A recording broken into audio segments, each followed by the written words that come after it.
Hello everyone, welcome back to my channel. In today's video we will see that is it worth qualifying the UGC NET exam. So आज की video में मैं discuss करूँगी कि there are so many exams जो होते हैं, ठीक है, स्टेट लेवल पे होते हैं, नेशनल लेवल पे होते हैं, and NET is one of those exams which stands for national eligibility test. So मैंने बहुत सारे एक्सपीरियंस का एक्चुअली क्वेरी देखी कि उनको यूपीएससी के लिए प्रिपरेशन करनी चाहिए, नेट के लिए प्रिपरेशन करनी चाहिए या किसी और गवर्नमेंट एग्जाम के लिए प्रिपरेशन करनी चाहिए. So is it really worth अगर आप नेट को क्वालिफाई कर लेते हैं या फिर आप मीनवाइल कोई और एग्ज़ाम को क्रैक करना चाहते हैं तो आप उसके लिए प्रिपरेशन करें या नेट के लिए प्रिपरेशन करें. सो ये वाला डाउट एक्चुअली मैं बहुत सारे स्टूडेंट्स के अंदर देख रही थी, बहुत सारे एस्पिरेंट्स के अंदर देख रही थी. So I decided that yes this is actually a matter of discussion.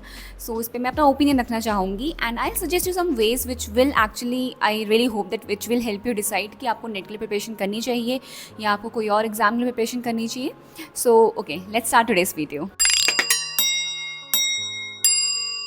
Okay, so starting from मैं पहले नेट के एग्ज़ाम के बारे में बता देती हूँ. सो फिर समवन इसको नेट के एग्ज़ाम के बारे में कुछ नहीं पता है, so NET stands for national eligibility test. So ये एक ऐसा टेस्ट है जो आपको एलिजिबल बनाता है for the post of assistant professor. So you should have one masters degree, ठीक है, and second you should have a net certificate. तो नेट का एग्ज़ाम होता है ट्वाइस होता है, ठीक है, साल में 2 बार होता है एंड उसमें 2 पेपर्स होते हैं. पेपर 1 होता है, पेपर 2 होता है. पेपर 1 इज़ जनरल, मतलब ये सब के लिए कॉमन है, ठीक है. यूजीसी नेट का एग्ज़ाम जो भी दे रहे हैं उनका जो सिलेबस है पेपर 1 सब के लिए सेम होता है. Now paper 2 is your subject specific. तो आपका सब्जेक्ट बीट हिस्ट्री है, मास कम्युनिकेशन है, इंग्लिश है, कॉमर्स है, तो ये आपका सब्जेक्ट स्पेसिफिक होगा, ठीक है. पेपर 1 होता है आपका 100 मार्क्स का, पेपर 2 आपका होता है 200 मार्क्स का एंड एक क्वेश्चन आपका होता है 2 मार्क्स का. तो पेपर 1 में आपके हो जाते हैं 50 क्वेश्चंस, पेपर 2 में आपके हो जाते हैं 100 क्वेश्चंस एंड टोटल आपका जो पेपर है वो बनता है 300 मार्क्स का. ओके, सो नेट एग्जाम एक ऐसा है जो आपको एलिजिबल बनाता है. सो मेक श्योर दैट आप ये ध्यान रखें that it works on the eligibility. So वो कहीं पे भी आपको जॉब नहीं गारंटी करता है बट आपको एक एलिजिबल बनाता है फॉर अ पोस्ट. उसके बाद सारा काम आपका है. Okay, so talking about the NET examination, as we all know mock test कितने ज़्यादा इंपॉर्टेंट है. तो आज मैं आपके लिए एक ऐसी प्लेटफॉर्म लेके आई हूँ विच इज़ ऑलिव बोर्ड, जो कि आपके मॉक टेस्ट कंडक्ट करा रहा है all over the India. So if you are someone who is preparing for NET exam या फिर नेट का एग्जाम देने वाले हैं तो उनका अभी दोबारा एक मॉक टेस्ट होने वाला है फ्रॉम 31 अगस्त टू 1 सितंबर, जिसमें कि आपका पेपर 1 प्लस कॉमर्स सब्जेक्ट का मॉक टेस्ट है. The best part about olive board is कि फर्स्ट आपको मिलती है all India ranking.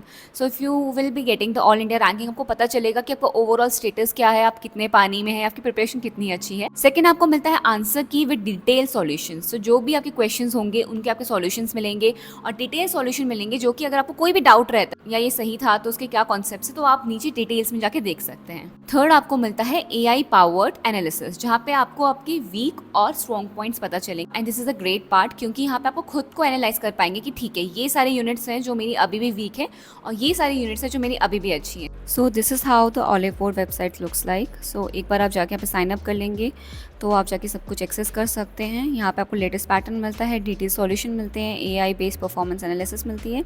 And as you can see यहाँ पे पेपर 1 का टेस्ट है, पेपर 2 के हैं and you can attempt any one. पहले फ्री कर सकते हैं देन अनलॉक कर सकते हैं बाकी. एंड लेटर आप देखेंगे यहाँ पे बहुत सारे टिप्स हैं दैट इंपॉर्टेंस क्या है, कैसे आप सब चीज़ों को टैकल कर सकते हैं, all your problems and queries. यहाँ पे और पैटर्न्स बताए गए हैं, एग्जाम में कैसे क्वेश्चन पूछे जाके, you can check everything down there. And Oliveboard बहुत सारे सब्जेक्ट्स में मॉक टेस्ट कराता है, so make sure you check it out. मैं ऑलिव बोर्ड का लिंक नीचे डिस्क्रिप्शन में डाल दूंगी and I also pin it in the comment box. So as I was saying कि NET is for the eligibility. So बहुत सारे बच्चों को एक्चुअली लगता है कि if they qualify UGC net exam तो उनकी जॉब लग जाएगी. येस, जॉब लग सकती है बट उसके बाद आपको एफर्ट्स करने पड़ेंगे to have that job. Okay, आपको इंटरव्यूज़ देने पड़ेंगे. इवन आपको कभी कभी स्टेट लेवल या बहुत सारे अलग अलग स्टेट्स अपने अपने पर्सनल एग्जाम्स भी कराते हैं, ठीक है. आपको वो एग्ज़ाम देना होगा. इफ़ नॉट एग्ज़ाम देन आपका API स्कोर देखा जाएगा which is academic performance indicator. And second, आपका इंटरव्यू होगा जो आपका लास्ट लेवल होता है. इंटरव्यू तो हर जगह होता है. सो अगर आप वो सारे फिल्टर्स को, ठीक है, क्रॉस करके आ चुके हैं देन आप एक असिस्टेंट प्रोफेसर बन सकते हैं. बट येस, अगर आपको एक असिस्टेंट प्रोफेसर बनना है तो आपको नेट क्वालिफाई करना होगा, ठीक है, ये तो पक्का श्योर है, ठीक है. मे बी शॉर्ट टर्म में कोई यूनिवर्सिटी आपसे नाम मांग रही है, कोई कॉलेज आपको ऐसी हायर कर ले, but in the long term आपको वहाँ पे चाहिए ही होगा अपना नेट का सर्टिफिकेट, ठीक, because this is the minimum eligibility according to UGC which is university grant commission. So ultimately NET का एग्जाम चाहिए, ठीक है. Now there are some doubts कि नेट करना नहीं करना. So okay, from I personally believe क्योंकि मुझे इंटरेस्ट था टीचिंग में एंड मुझे जाना था इसी फील्ड में आना था, अपने सब्जेक्ट पे ही काम करना था। सो मैंने इसीलिए डिसाइड करा कि येस मैं नेट एग्ज़ाम दूंगी, उसे क्रैक करके I do this, I do that, okay. Because ultimately जब आपको पीएचडी करनी होगी तो भी आपको मतलब आपका सब्जेक्ट इंटरेस्ट बहुत ज़्यादा में मैटर करता है। अगर आपके पास अगर आपका सब्जेक्ट इंटरेस्ट है ही नहीं तो कोई फ़ायदा नहीं है नेट को करने का या पीएचडी को करने का, ठीक है। बिकॉज अल्टीमेटली आपको इसी में काम करना है, आप आने वाले 10 20 30 साल इसी सब्जेक्ट पे काम करेंगे। जो भी सारे इसमें इम्प्रूवमेंट्स होंगी, जो भी सारे इसमें चेंजेस होंगे, आप वो सब पढ़ने होंगे and you will keep evolving with time. तो इसीलिए बहुत इंपॉर्टेंट है कि आपका सब्जेक्ट इंटरेस्ट हो।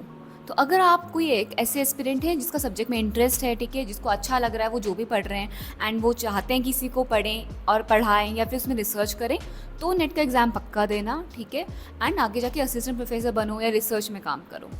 Now if you are someone जो लाइक कोई कंफ्यूज है कि ठीक है उसे कोई और एग्ज़ाम देना चाहिए, ठीक है, सेइंग दैट नेट का एक थोड़ा सा डिसएडवांटेज ये है क्योंकि वो एक एलिजिबिलिटी टेस्ट है, तो आपको जॉब गारंटी नहीं कर रहा है like other exams. You have to be very understanding of this fact कि आपको जॉब मिलने में शायद थोड़ा टाइम लग सकता है, अल्टीमेटली मिल जाएगी, बट आपको थोड़ा टाइम से के साथ आपको थोड़ा मतलब इधर उधर आपको इंटरव्यूज़ देने जाना होगा, आपको रिजेक्शंस में भी फेस करने पड़ेंगे, so be ready for that. Now talking about the other exams, UPSC बहुत लंबी जर्नी है, ठीक है। तो मुझे ऐसा लगता है अगर आपको बनना ही है सिविल सर्वेंट, ठीक है, तो गिव इट ऑल, 4-5 साल लगाओ, मतलब अच्छे से करो। और अगर आपको पता है आप कर सकते हैं, आपका कैलिबर इतना है, तो उस पर ही लगाओ क्योंकि आपको वो बनना है, ओके। अगर आपको एक सिविल सर्वेंट बनना है तो आप उसी एग्ज़ाम के प्रिपेयर करो। अब group A, group B, group C, group D, इन सब के भी पेपर होते हैं, ठीक है। तो आप एक बार देख लीजिए, अगर आपको उसमें इंटरेस्ट है, सब्जेक्ट पढ़ के आपको ठीक लग रहा है, and if you can qualify that exam, क्योंकि उसके बाद आपको डायरेक्टली जॉब मिल जाएगी। सो एक्चुअली नेट और पीएचडी कैसी चीज़ है कि शायद से आपको बैक एंड आपको सपोर्ट की ज़रूरत होगी। टॉकिंग अबाउट मी, मेरे को नेट क्वालिफाई करने के बाद मास्टर्स डिग्री जैसे मिली थी, मेरे को जॉब मिल गई। सो मुझे एज सच कोई इतना ज़्यादा हार्ड, मतलब मेरी लाइफ में कोई इतने हार्डशिप्स नहीं थे, but the case is not same for every one. So net के लिए आपको ये है कि आपको थोड़ा सा, मैं इसलिए कहती हूँ मास्टर्स के टाइम पे कर लो ताकि आपको थोड़ा टाइम मिल जाए, थोड़ा वैकेंसीज आती रहे तो आप इंटरव्यूज़ देते रह सके। अगर आपको जल्दी से जल्दी जॉब चाहिए तो शायद से net is not the right platform, okay. But जैसे कि और एग्जाम्स हैं, अगर आप SBI PO के लिए कर रहे हैं, ठीक है, आप क्लर्क के लिए कर रहे हैं, तो आपका एग्जाम के बाद क्वालिफाई हो जाएगा, तो आपकी एक बार पोस्टिंग आ जाएगी and you will start working and there is a guarantee of job. Now NET में वहाँ पे there is no guarantee of job because government में वैकेंसीज आती नहीं है, काफ़ी कम आती हैं, प्राइवेट में है तो आपको थोड़ा वेट करना पड़ेगा, ठीक है। एंड इसके भी और लेवल्स है, जैसे कि मैंने कहा इसके भी और लेवल्स हैं, जो अलग अलग कोई स्टेट एग्ज़ाम्स होते हैं, वहाँ पे आपका API स्कोर देखा जाता है। एंड API स्कोर पे मैंने वीडियो बना रखी है, तो मेरे चैनल पे जाके देख लेना कि API स्कोर क्या होता है, कैसे चेक होता है, कैसे बढ़ा सकते हैं। सेकंड, आपका इंटरव्यू होगा, आपके स्टेट लेवल के अलग एग्जाम्स होंगे। So you have to be very patient in this field. So make sure कि आप ये सब सोच के आएँ। So there if you someone जिसको अभी फाइनेंशियली बहुत जल्दी चीज़ें चाहिए, तो इधर यू कैन डू नेट, अगर आपने नेट कर रखा है मास्टर्स के टाइम पे, ठीक है, फिर आप जल्दी जल्दी अप्लाई करें, ठीक है। अदरवाइज़ आप किसी ऐसे पेपर के लिए प्रिपरेशन करें जो आपको लगता है कि आप 1 साल में निकाल लेंगे, ठीक है, एंड उसके बाद आपकी जॉब फिक्स हो जाएगी। So you can do this as well, but ये आपको देखना पड़ेगा कि आप एग्ज़ाम में, किसी भी एग्ज़ाम में 2-3 साल बहुत ज़्यादा ना लगाए, because we are at a age, हमारी एज ऐसी है जहाँ पे वी आर एक्सप्लोरिंग थिंग्स, ठीक है। सो एक ही चीज़ पे अटके रहना is not really which I support, but yes if you really feel कि आप उस चीज़ को कर सकते हैं और आप उसी चीज़ के लिए बने हैं, you are very dedicated, you can be very consistent in that field, तो yes go for it. And also saying that NET का एग्ज़ाम जो है वो आपका, आप अगर डेडिकेटली बहुत कर रहे हैं, ठीक है, 6 से 8 महीने में आप क्वालिफाई कर सकते हैं। आप अगर जितना पढ़ेंगे, सब्जेक्ट 1 एक ऐसे सब्जेक्ट होगा जो आपको एक्चुअली थोड़ा नया पढ़ना पड़ेगा क्योंकि उसमें नया सिलेबस है, नए चैप्टर्स हैं, नए कॉन्सेप्ट्स हैं। पेपर 2 एक ऐसा सब्जेक्ट है जो आपने मास्टर्स में अपना पढ़ाई होगा, ठीक है। तो there are very high chances कि आप पेपर 2 अच्छे से कर लेंगे। And one most important thing is कि आपको जो भी लाइफ में करना है ना, मतलब this is what I believe and I will suggest कि पहले ये डिसाइड करो आपको करना क्या है। आप आगे जाके अगर फ्यूचर देखें तो what would you like to do, क्योंकि 30 साल के बाद इट्स वेरी ईजी टू से कि आप अपनी जॉब स्विच कर लेंगे, बट बहुत ज़्यादा मुश्किल हो जाती है। आपकी फैमिली बन जाएगी, may be you are into marriage और may be you have a baby, तो तब स्विच करना थोड़ा टफ है, ठीक है। So if you are in your 20s, this is a as and a time जब आप चीज़ें एक्सप्लोर कर सकते हैं, जॉब स्विच कर सकते हैं, ये समझ नहीं आ रहा है कोई बात नहीं, कहीं और चले जाओ, कीप एक्सपेरिमेंटिंग, ठीक है, बट एटलीस्ट थोड़ा सोच के रखो कि ठीक है, मतलब this is my ultimate goal, and actually वो अल्टीमेट गोल को अचीव करने के लिए ना there are so many levels जो आपकी लाइफ में चलते रहेंगे। सो यू हैव, मतलब वो तो चलना ही जा रहा है आपकी लाइफ में। उसके बाद अगर आप कोई और दूसरी और परेशानी ले गए कि अब तो मुझे जॉब भी पसंद नहीं आ रही, जिस चीज़ के लिए मैं काम कर रही हूँ वो भी मुझे पसंद नहीं आ रहा है, तो मैं एक्चुअली कर क्यों रही हूँ जो भी मैं कर रही हूँ, गेटिंग मी, कि जो डेस्टिनेशन है that is not my ultimate goal, तो मैं इस पाथ में हूँ ही क्यों।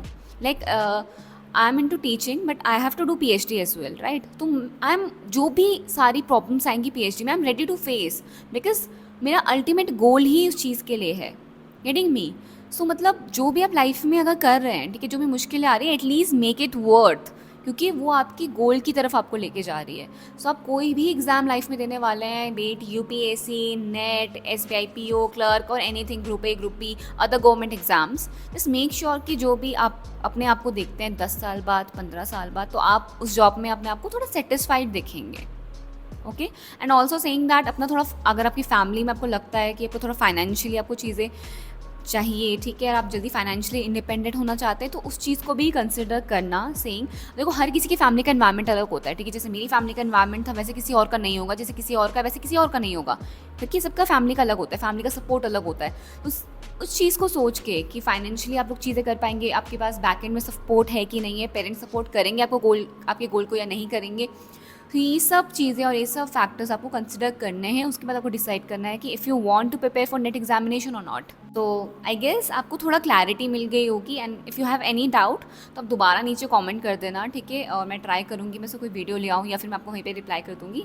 एंड आई रियली होप कि आपको ये वीडियो हेल्पफुल लगी होगी। So okay, that's it for today's video, and I hope you liked it. If you really liked it, then please don't forget to subscribe my channel, share my video, and also hit the like button. So yeah, that's it for today, and I'll see you in my next video. Till then, tada, bye bye, take care.